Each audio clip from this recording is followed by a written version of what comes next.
Welcome to Mainstream with Harpreet Singh Toor. आप सबनों प्यार भरी सत श्री अकाल, नमस्कार, आदाब and shalom. Well, it's a really nice day outside today, and the weather is changing, of course. And elections are going on in a lot of places, and there are going to be elections in US also. Well, actually, in the US, the election never stopped. But before we deep dive into it, make sure that I get your email at justour@gmail.com, so that anything, any issues which you want to discuss, which you want to share, we can do it. Before I start my other conversation about different issues which are happening around the world, which basically I try to sum up a lot of things in this 40 some minutes, so that the viewers of JUS Hindi, they can be on board with certain issues which they may not be able to either read or study, or they don't get the time. But this is something which they can always look at, and they can share their thoughts. And definitely they can also communicate with me if they want to at justour@gmail.com. So let us first start with the, even though I don't like talking about it most of the time, but we still have to talk about it, because a news is a news is a news. Two major developments in US politics. One, the Judge Cannon has indefinitely postponed the hearing on Donald Trump's case in Florida and Mar-a-Lago. Those the documents which were recovered, he refused that he had the information about it or anything. So it's really something which we need to look at, that the Judge Cannon was appointed by Donald Trump, and she probably is, from her ruling so far, whatever she has done so far, it appears that she is more inclined to appease the Trump and his base. Maybe she is looking for further elevation in case either Trump or somebody from Republican side gets elected, and maybe, who knows, she's looking maybe to get appointed down the road as a Supreme Court justice. And for me, I have discussed it before, and I'm going to discuss it again. Okay, judges and Supreme Court, they were considered sacrosanct, and they were considered impartial.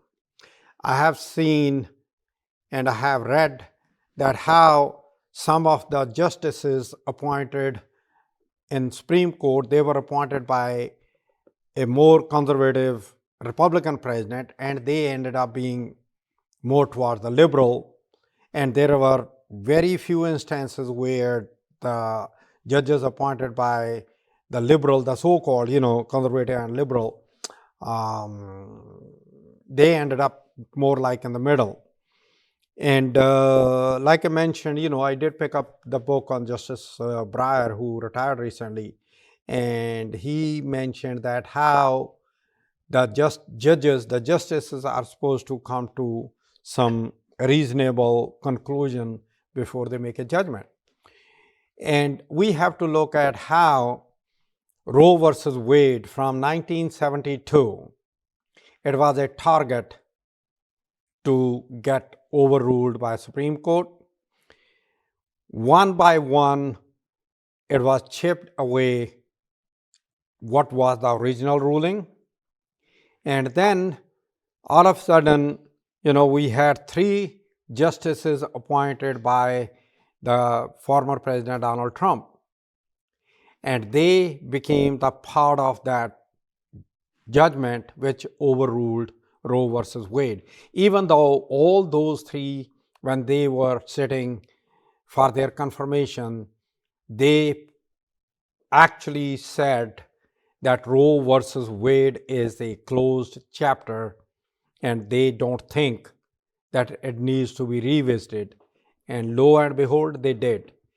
And now, state by state, the fight is going on. And the fight is,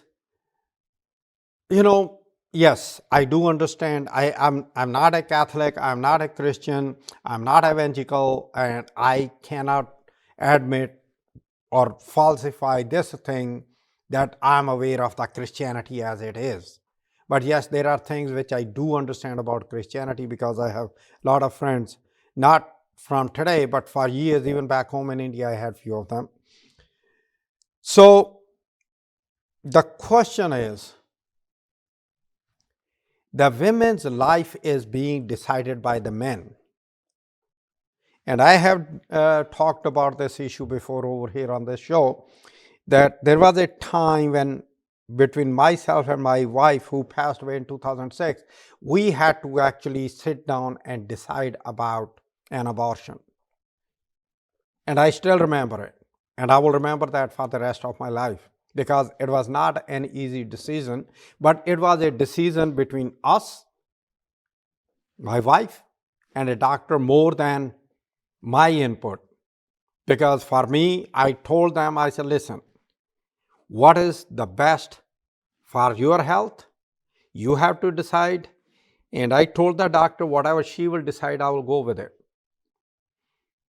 Okay.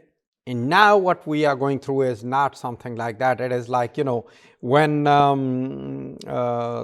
Trump, who is a candidate to be the presidential candidate from Republican side, God forbid if he gets elected, he already had made a statement that states can actually monitor each woman who gets pregnant, and they can even put her behind the bars if she does something.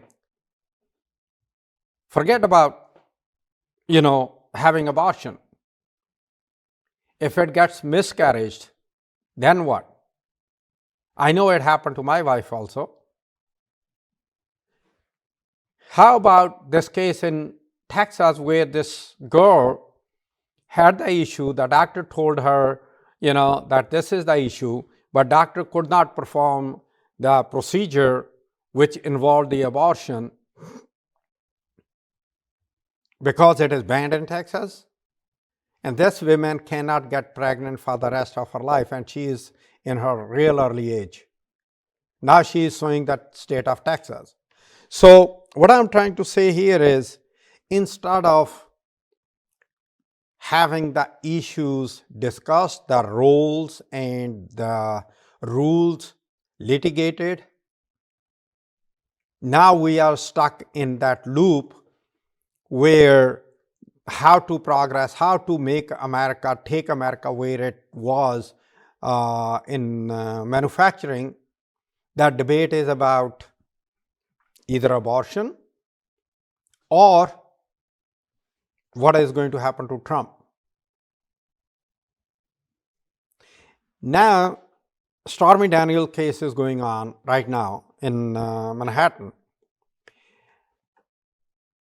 I personally, my opinion, and I'm pretty sure, if somebody asked Joe Biden in person, in confidence, even he will probably say that he never wanted this thing to see what's going on right now with the former president of the United States. But at the same time, look at this thing. A president who was the most powerful person on the planet Earth is sitting and facing the jury and the judge, and the judge is telling him when to keep quiet, what he cannot say, and where the line is. And that is to a person who never, ever, ever admitted to a line, who always, went beyond everything. Whether you looking at it, insulting somebody, insulting the female, insulting the human beings, not paying respect to the war veterans, the people who lost their family members. You know, the family members who lost protecting the interest of United States, he literally condemned them. And we are looking at the person who actually lied to not to go to Vietnam. He got the doctor, his dad actually got the doctor to write a false diagnosis so that he can escape that. And this is the guy who, when World Trade Center fell, the first thing which he came out of his mouth is like, oh, well, in downtown Manhattan, my tower is the tallest tower now. And when he claims that he chipped in to help, no, he didn't. He actually got reimbursed whatever he did, and he actually got reimbursed more than that. These are all the facts which the people who actually intend to vote for him or like him, they can go and they can look at it. They can Google it. Everything is there. Either Google or Bing or Binge, whatever they call it, or go on Yahoo search, and I'm pretty sure you will get all those answers. Now the question comes in, where we stand today. Stormy Daniels took the stand today. And apparently during that stand, the things which took place, those were the things which were not to either his liking or his attorney's liking. And his attorney reached out to the judge, asked the judge to declare mistrial, which judge refused, that he will not.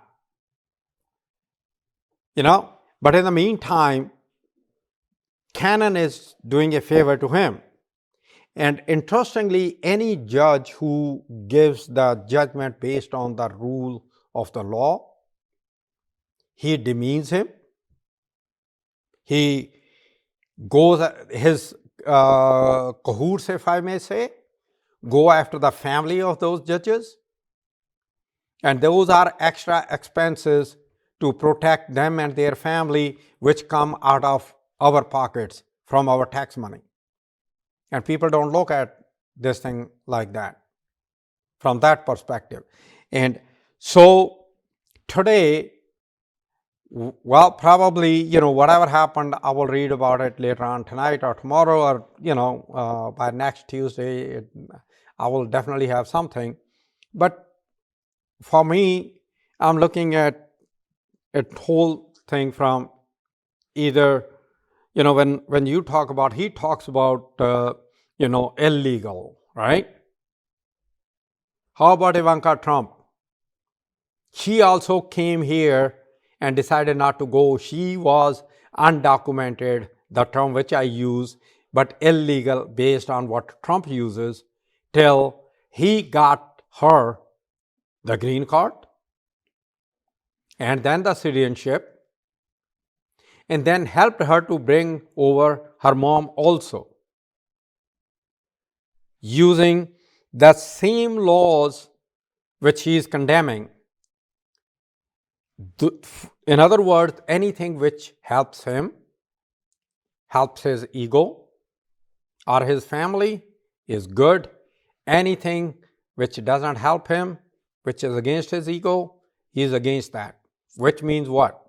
That he is there for himself and himself only.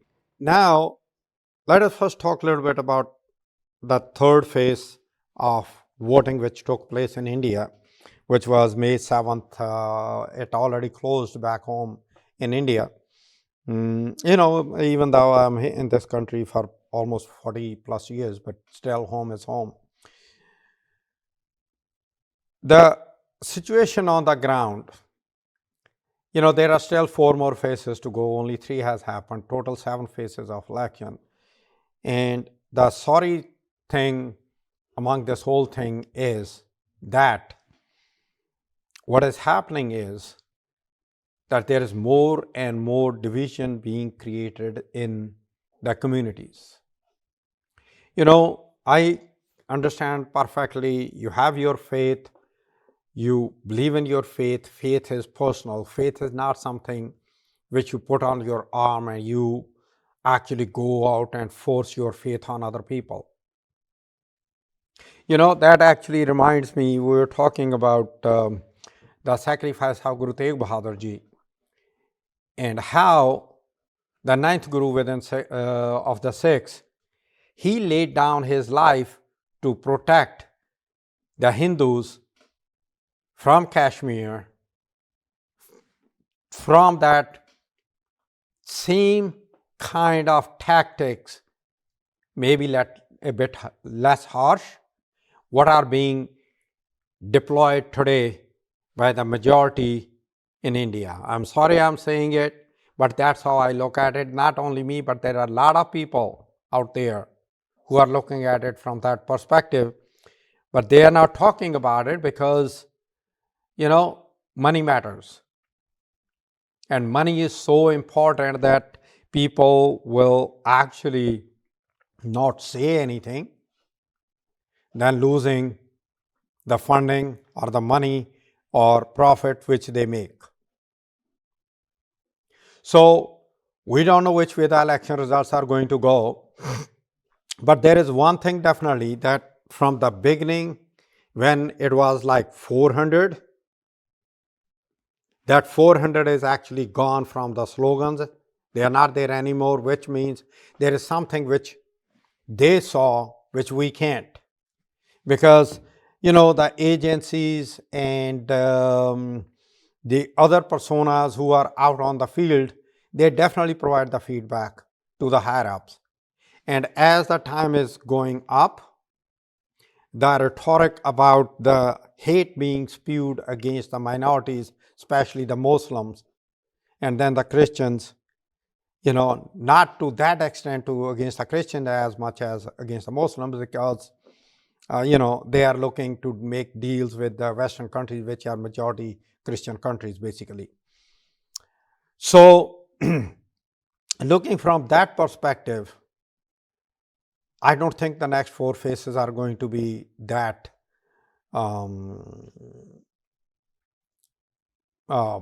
peaceful. There is going to be there are some skirmishes coming, the news is coming. Some news, not all the news. And, when some of the people within the ruling party, again, these are the facts I'm putting out right here. It doesn't matter whether Prime Minister Modi becomes the Prime Minister again or some new face comes to the force as a Prime Minister. What matters is how India should be as one of the most powerful country in the world, and to be that, you have to respect everybody equally. I was having a conversation with a friend of mine, which I met recently. We were talking about, excuse me, some of the Indian students who have been either murdered or have committed suicide, and how we are going to meet a couple of electors to look into detail about what's going on so that their lives can be saved. Which means what?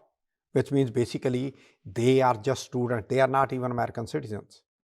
But the government here, those electors, they are willing to listen to us. They are willing to talk to us. And they probably are also going to take some measures about it. That shows that, okay, if you want to be a power, then you have to treat everybody equal.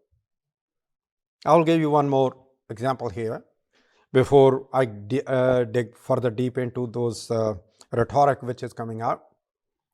After 9/11, right downtown Manhattan, there is a street, Park Place, between Church and West Broadway. There is a Cordoba house. That's a Muslim cultural center as well as a mosque, and they have other plans. Question is why I'm talking about it. Immediately after 9/11, because though that group already had the plans, they had bought that space and they were having the plans in front of the community board to get it passed. And interestingly, if the community board does not pass the plans, then it becomes a big issue for the city and the mayor to pass it. 9/11 happened, and there was a big hue and cry against giving permission to the Muslim group to have that Cordoba house right there. And I'm pretty sure it's Cordoba house, but again, if I'm a little bit off, don't take it that seriously, but stay focused on the issue. When those people who were opposed to it, who were saying that just 2 blocks away from World Trade Center, which was taken down by a group of Muslims, you are allowing a place of worship to get a mosque there. And the mayor at that time, Michael Bloomberg, he told them point blank. He said, this is America and everybody has equal rights like anybody else. And they have the right to build their mosque where they want it. And that's how they got the permission and they went ahead with the construction. And I consider myself, an honor that at the ribbon cutting of the first part of that building, I was there. So what I'm trying to say here is, if we in India, we want India to be a great nation, then we have to respect every individual irrespective of their faith. That again, there is another thing which reminds me, what happened in Gujarat when the current Prime Minister was the Chief Minister of Gujarat, and that Godra Kand, can you imagine what could happen if something like 9/11 here happens in India and the people behind that happen to be from the minority group? Just think about it, what could happen. On the other hand, also the Sikhs, which I am too, they also are being portrayed by the media and the government as radicals, extremists, or the people who want to break India. But nobody talks about that how this community, the Sikh community in particular and Punjabi community in general, have been deprived of their proper language, their proper capital of the state, their proper area based on which other states were created. They had to fight for everything. I still remember, there is a coach factory, railway coach factory, RCF, in Kapurthala. I was still in India when there was, back and forth going on to have that coach factory located in Punjab. And even to have that small factory where it was only 100 crore investment, the Punjabis had to fight, the Sikhs particularly. They had to fight tooth and nail to get it there because government was not willing to do it. And sad part is the other inhabitants of Punjab, whether those are Hindus or Christians, they don't take part into that kind of, because they they probably think that Punjab does not belong to them or they don't belong to Punjab, even though they have been living there since whenever the Punjab became Punjab. So those are the things which actually bother me, how the phase 4, 5, 1, 2, 3 are gone, 4, 5, 6, and 7, the remaining 4 phases, how those phases are going to be handled, how the election will proceed. and how the whole thing, the whole India will react to what is happening on the ground right now, or what is being said from the top, which means basically when something comes out, you know, I always say, which is a fact, that if somebody who's sitting on the top does not say anything, does not condemn anything which is wrong, it means indirectly he's encouraging that go ahead, do whatever you want to do, and you will not get prosecuted, which is really a shame for being a human and a humanity. That definitely is not something which we should be tolerating. So we were talking about the elections and what is happening back home in India. There are other two facts which I'm going to talk about. When in 2019 Pulwama happened, okay, and I know at that time right here on this channel, I did say that I doubt if it happened the way it is being depicted as it happened. And later on, the reports came in, and there were a lot of other information which came out, including a statement by Sushma Swaraj, who was the Home Minister, that not a single civilian was killed in Pakistan in the so-called surgical strikes, which I have described before also. Those strikes took place before also, but nobody claimed that they did, because once you go public with that, then where you go? What's the next step? Okay. So now when Charanjit Channi mentioned that, who was the former Chief Minister of Punjab, East Punjab, Indian side of Punjab, whatever is left, about Pulwama, immediately the BJP spokesperson and other people sort of like jumped on him, and they mentioned 1962 war was started by the Indian government, 65 and 71, all those. Okay. Whereas knowing that those were attacks on India, I do not remember 62 war because I was too young. 65 war, I remember like yesterday, because I still remember when the first time the planes flew over our house in the village in Hoshiarpur, and immediately my chacha, my dada, and some other family members who were sitting, and immediately as soon as the planes passed our village, my chacha said, well, they are attacking Adampur. Adampur actually is an Air Force base which is like 7-8 miles as the crow flies from our village. And we ran up all the way to the top of the balcony to see, because we could see from there and on a clear weather, the fighter planes taking off and things like that. And then we all of a sudden we saw all this, we heard everything, and we saw all those AK guns. And for those people who do not know what AK gun is, it is AAC, anti-aircraft guns. Those were the guns at that time which will literally lit up the sky and the planes get shot.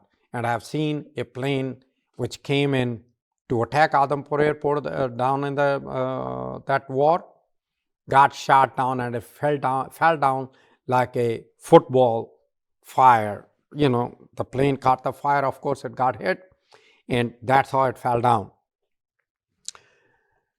So, but they are forgetting something else. Again, these are the facts. Look at the facts. Prime Minister Modi was coming back from his foreign trip, and he ordered his plane to land in Lahore as a surprise to the then Prime Minister of Pakistan, Nawaz Sharif. It doesn't matter how much they cry about Pakistan, this, Pakistan, that. These are the facts. And our Prime Minister Narendra Modi landed there and went and attended a function at his place. Prime Minister Modi felt so comfortable inviting President Xi of China to visit India and hosted special function in Gujarat, and slums actually were covered by constructing overnight special walls so that when he is traveling, the route he was traveling from the road, he cannot look at the slums of India at that time. Okay? Any developed country, being poor is not a crime. But trying to cover up and try to lie about it is definitely, if it is not a crime, it's not a fair game either. So when they talk about all this, and then China actually attacked part of India on the Himalayan region and took God knows how many square kilometers they captured, and nobody talks about it. Even in media, it's not talked about. Everybody's scared. Why? We know that. Again, it goes down to the money, that who's paying for what. Okay?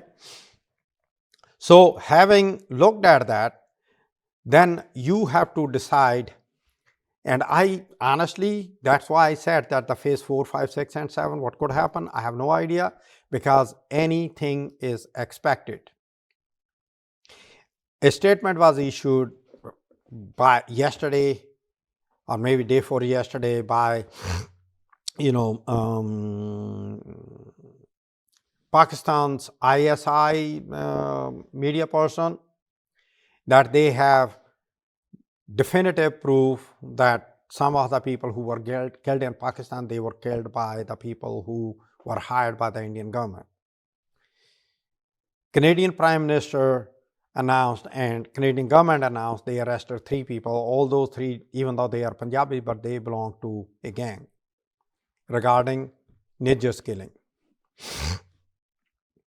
In America, there are people, there were threats to some people, and then there are other people who are just having it as a badge of honor. Oh, I was also reached out by the FBI that I'm also target of Indian government.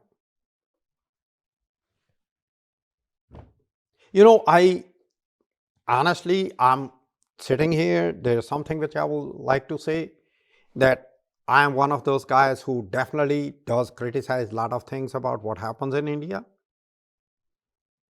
But I never got threatened. I never got any notice. Why? Maybe because I'm not anybody's payroll. And these people, they just want to prove to the community, that they are bigger than what the community thinks they are. And we just need to go back into their history and look into it and see what happened, how it happened, And also there is, when we talk about that, there is one more thing which I would like to talk here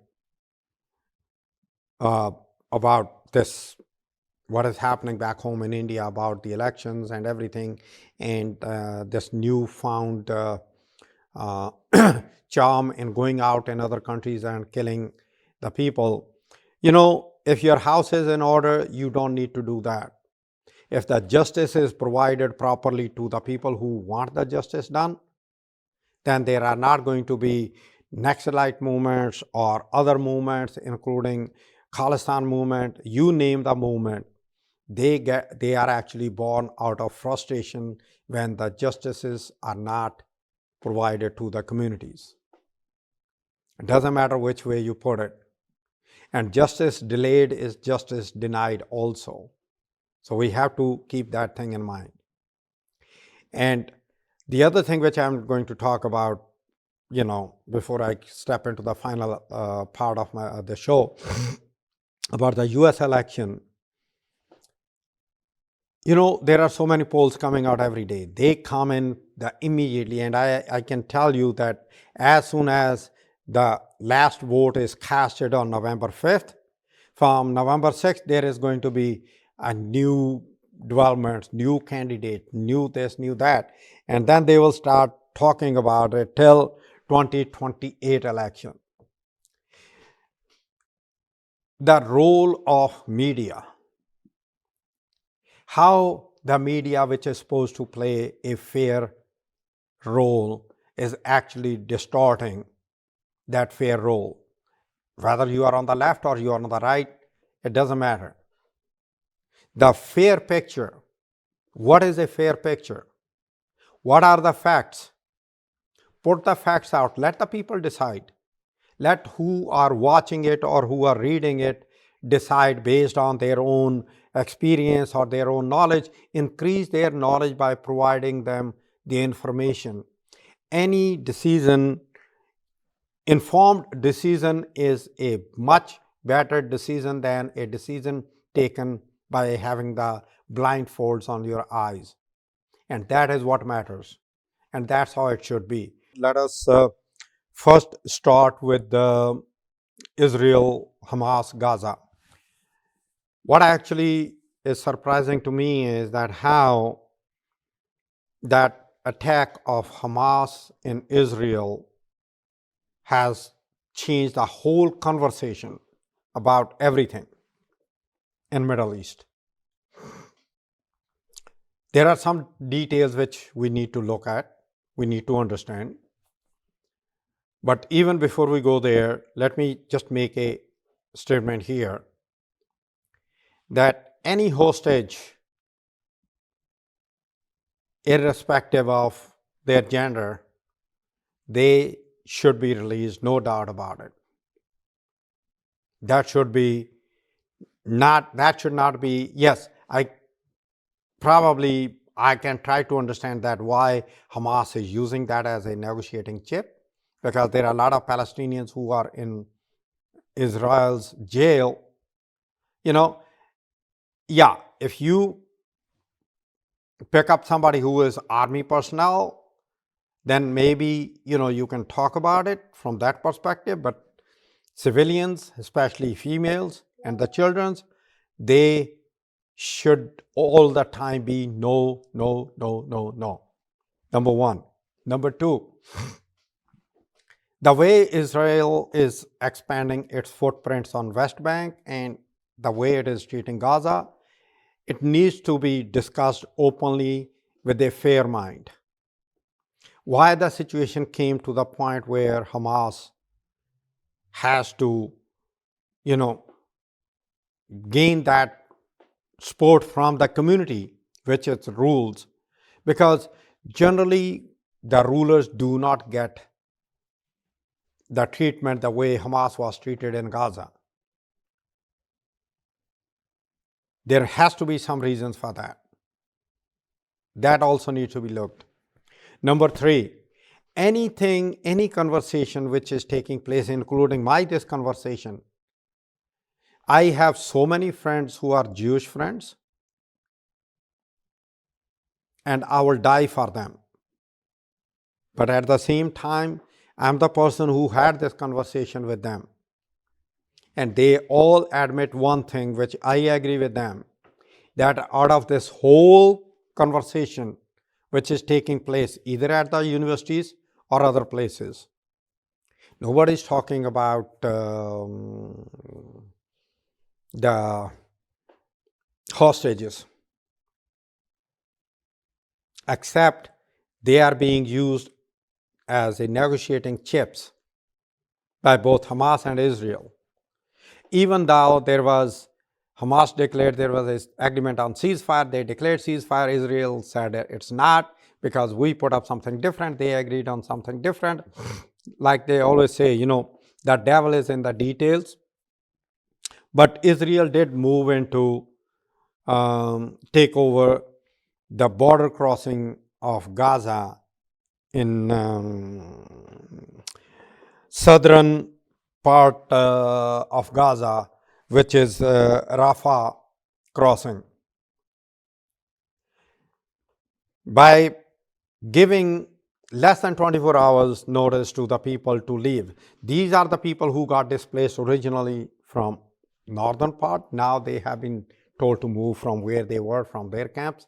So that actually is another feeding ground for the future attacks like the one which happened on October 7th.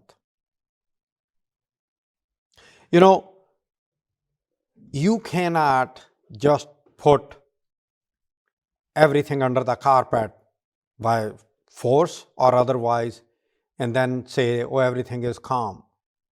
No, it's not. That is something which needs to be looked at. And also, you know, during the college protests, I don't know how far it is true, but there are reports that there were outside elements on the college campuses. You know, after Vietnam War, those protests at the college campuses, they were the protests which actually turned the tide against the Vietnam War, and things happened. This time, everything is being labeled as anti-Semitism. Why? Because the conversation is being diverted by the media to a different platform or different issues, which may not be there. You know, at the beginning of the show, I talked about that Cordoba House, freedom of religion. Now I'm talking about freedom of speech here. Okay. When going back to Guru Tegh Bahadur Ji's Shahidi, when he laid down his life for the freedom of religion and freedom of speech.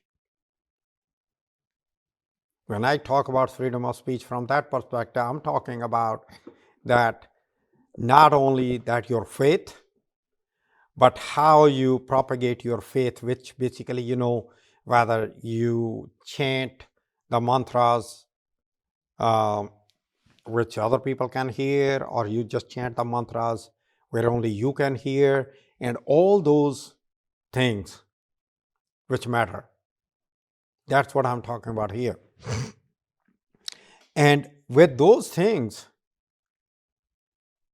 happening, we have to know, we have to understand what freedom of speech is. Cursing is not freedom of speech.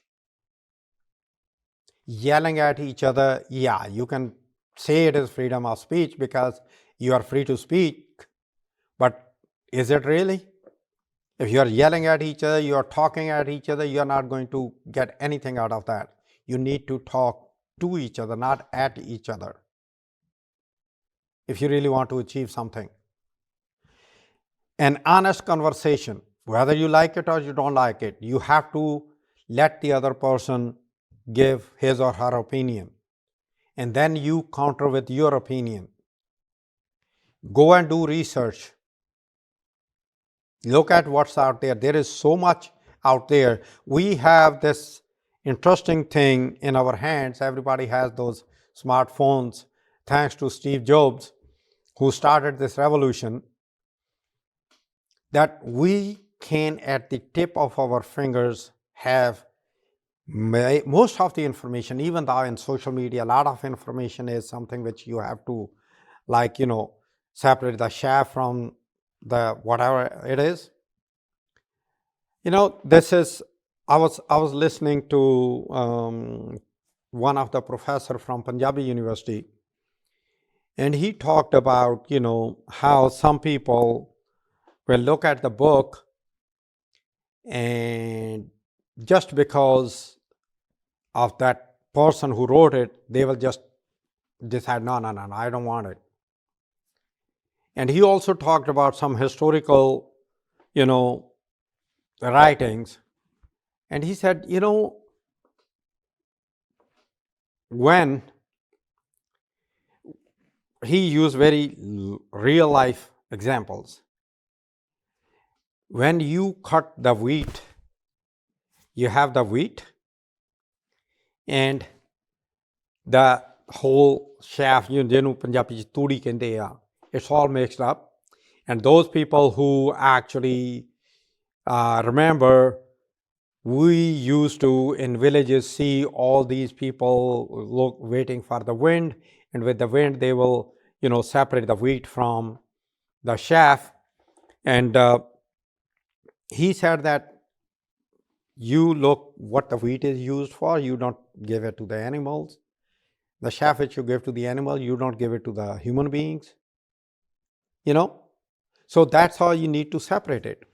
Same way, you have to let the communication happen.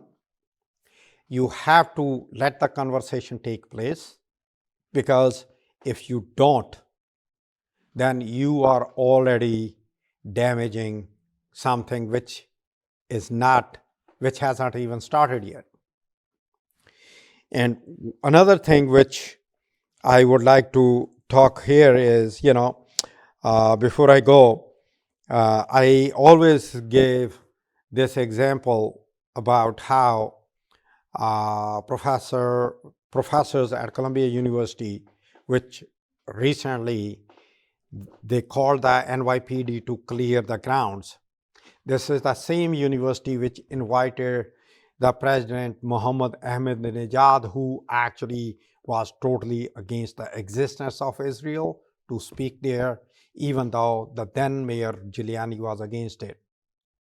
That is called freedom of speech, and that should be respected, and that's how only we can sensibly have a conversation and maybe come to a resolution which can assist and help to achieve a bigger goal. With that note, good night and good luck.